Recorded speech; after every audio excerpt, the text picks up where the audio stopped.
I remember the exact moment my brother Preston told me to get a real job.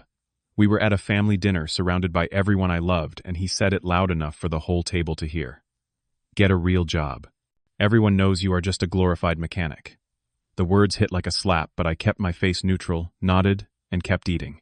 What he did not know, what none of them knew, was that I held something far more valuable than his approval. I held the key to his company's biggest contract. What Preston did not know was that I was about to make a decision that would change both our lives forever. Before I tell you how this unfolded, I would love to know where you are watching from. Drop your city in the comments below. If you have ever been underestimated by family, hit that like button and subscribe, because this story gets intense. Let me take you back to where it all started. My name is Drake. I am 32 years old, and I work as an aviation systems specialist at Northbridge Aerospace. I know what you are thinking. That sounds fancy, but what does it actually mean? Let me break it down. I have a bachelor's degree in aerospace engineering and multiple certifications in military aircraft systems. My job is not about turning wrenches or checking oil levels. I evaluate and approve aerospace systems for defense contracts. I inspect compliance with military standards. I hold a security clearance. I assess whether billion-dollar aircraft systems will keep pilots alive. My salary is in the six figures, and I am respected in my field. I love what I do. There is something profound about working with cutting-edge technology, knowing that the systems I approve will protect people serving our country. Every day I walk into Northbridge, I feel purpose. I work with brilliant engineers, former military pilots and technical specialists who understand the weight of our responsibility. When I sign off on a system evaluation, lives depend on that signature. That is not glorified mechanic work. That is precision, expertise, and accountability. But my family never understood that. To them, I work with machines, so I must be blue-collar. To them, success looks like corner offices and business suits, not lab coats and testing facilities. My brother Preston is 3 years older than me. He is 35, and he is everything my family thinks success should look like. He is the Vice President of Business Development at Sentinel Defense Solutions, a mid-sized defense contractor. He has an MBA from a prestigious business school. He drives a luxury sedan, lives in a downtown penthouse, and wears tailored suits that probably cost more than my monthly mortgage. Preston is the pride and joy of our family. Every gathering, every holiday, every Sunday dinner revolves around Preston's latest accomplishment. Growing up, we were competitive, but it was normal sibling stuff. Little league games, video game tournaments, who got better grades. But somewhere along the way, Preston's competitiveness turned into something uglier. Condescension. Dismissiveness. As his corporate career took off, he started treating me like I was beneath him. Like my career was a cute hobby while he did real work. Our parents made it worse. My father, Jerome, is a retired banker.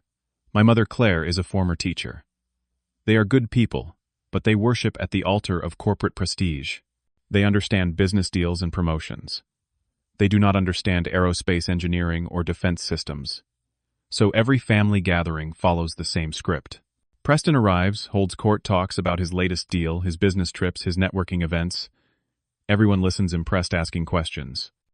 Then someone remembers I exist and asks how work is going.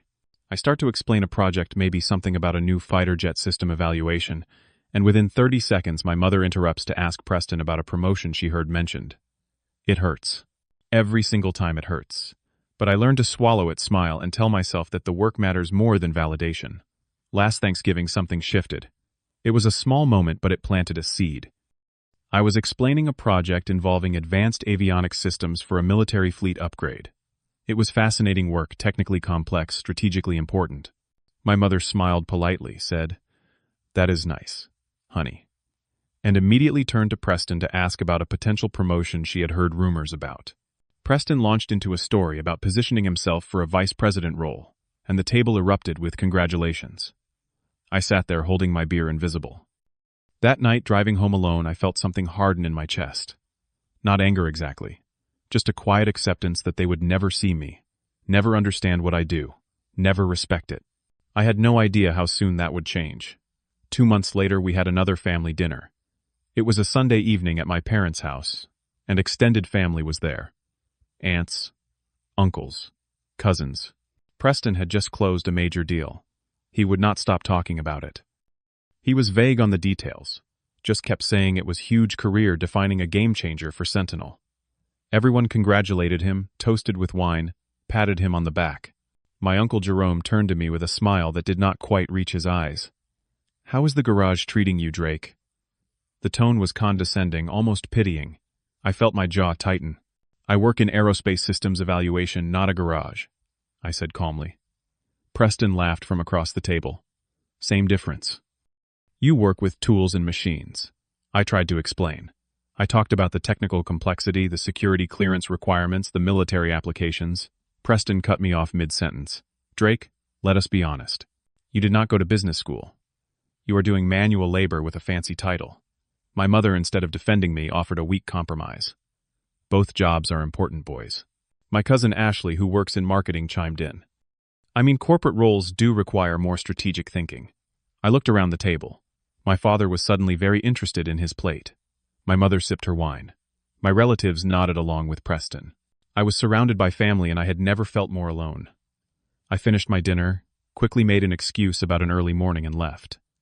Driving home that night, I felt the resentment building. Not just frustration anymore, something deeper. But I pushed it down, told myself it did not matter, went to bed and tried to forget. 2 weeks after that dinner, everything changed. I was at work sitting in a conference room with my team.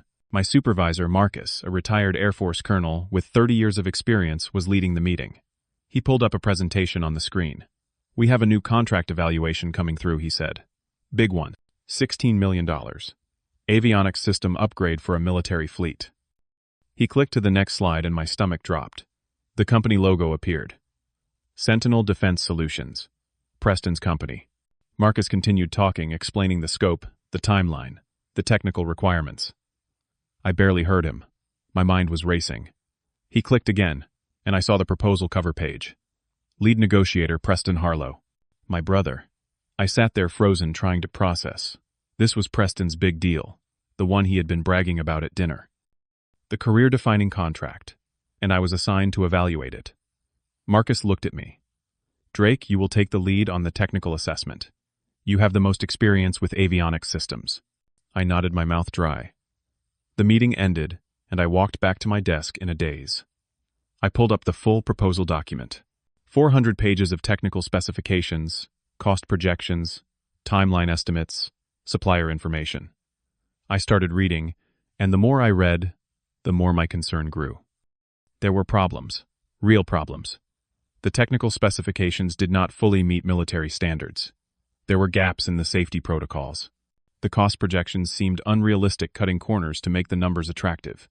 The timeline was aggressive to the point of recklessness. The supplier chain raised questions about quality control.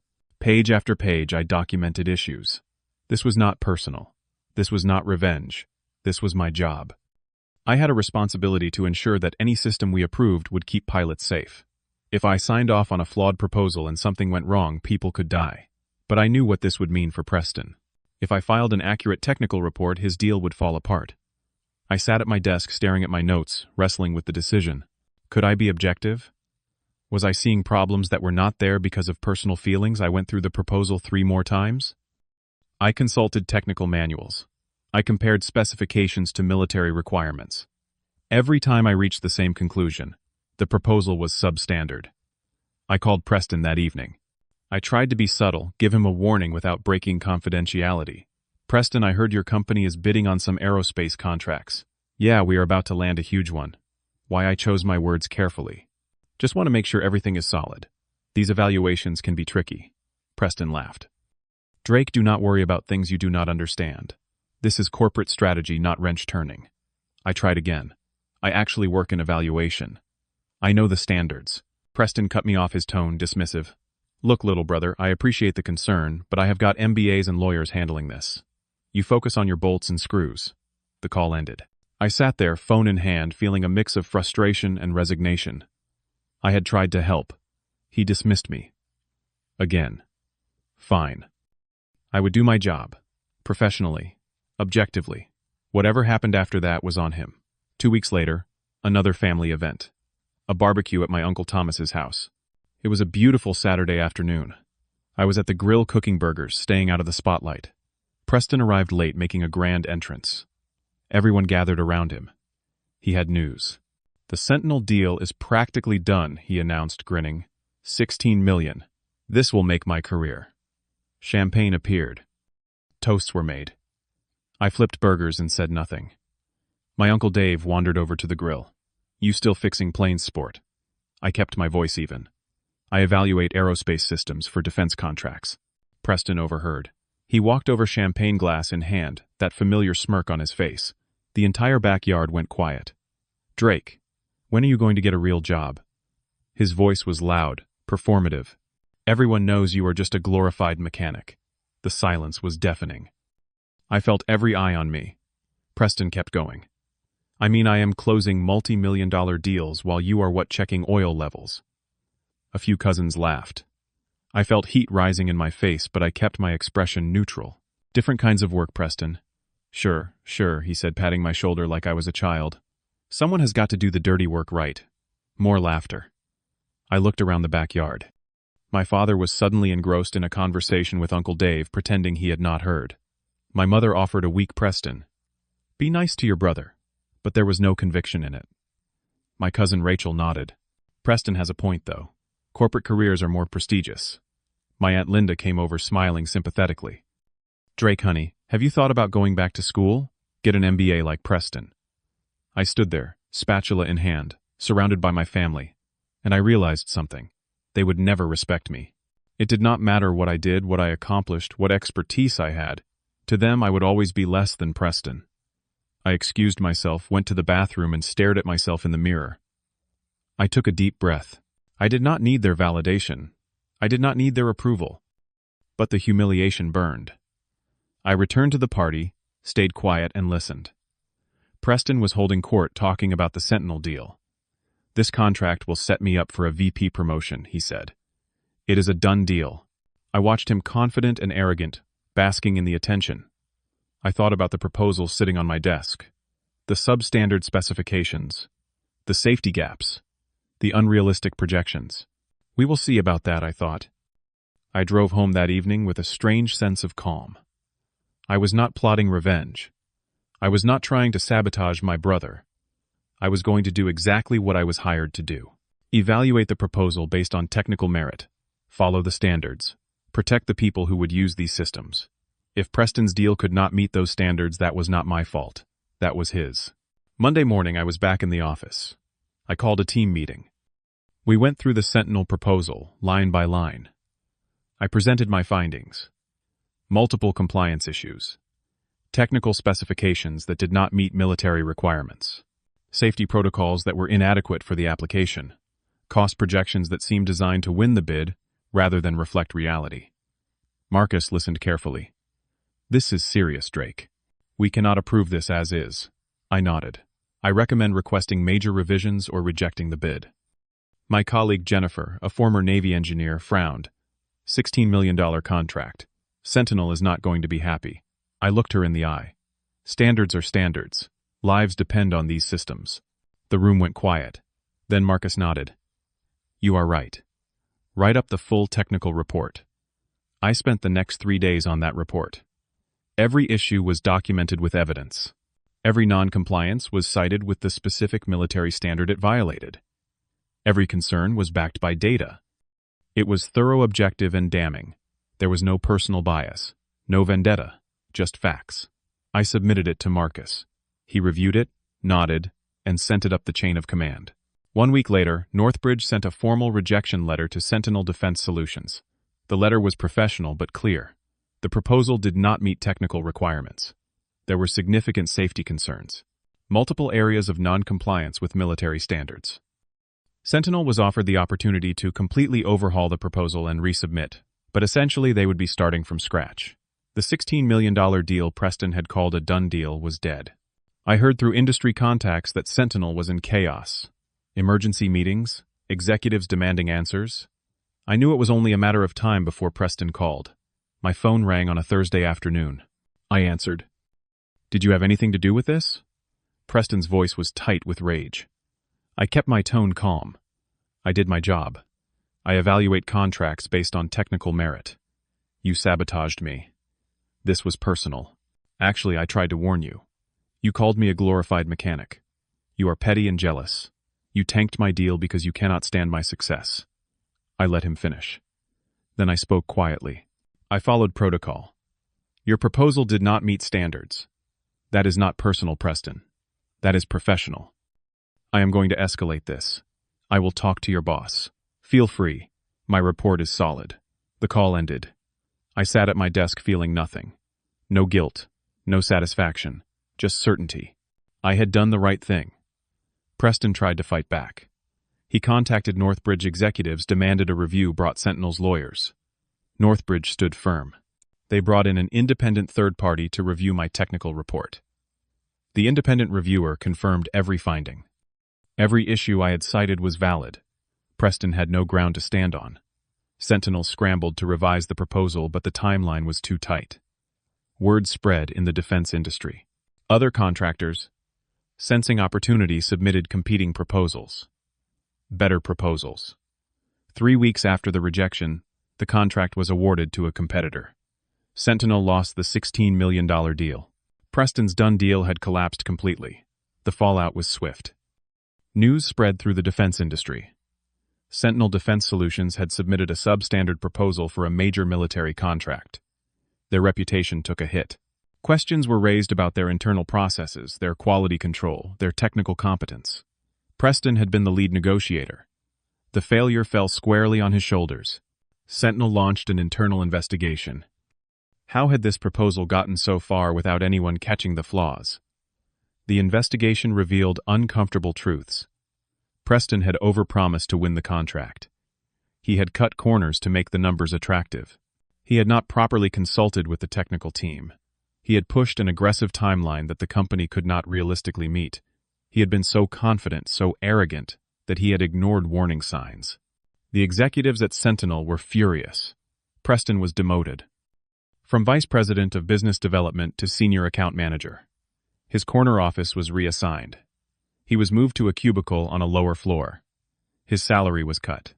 The promotion track he had been on, the VP role he had bragged about, disappeared. His reputation in the industry was damaged. Word spread that Preston Harlow's big deal had fallen apart due to technical incompetence. Future prospects looked grim. I heard about Preston's downfall through industry contacts. People in aerospace talk. I did not gloat. I did not celebrate. I just felt a quiet sense of vindication. Not because Preston suffered, but because the system had worked. Standards had been upheld. A flawed proposal had been rejected. The right decision had been made. Preston never apologized. He never acknowledged that I might actually know what I was talking about. He never admitted that his arrogance had blinded him to real problems. Thanksgiving that year was awkward. The family gathered again, but the energy was different. Preston showed up, but he was subdued.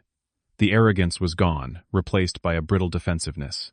Some family members knew I had been the evaluator on the Sentinel contract. Some did not. Either way, everyone knew Preston's career had imploded. My father asked me about work, and for the first time there was genuine curiosity in his voice. So, you evaluate contracts? Yes, I said simply. My mother suddenly seemed interested. That sounds important, honey.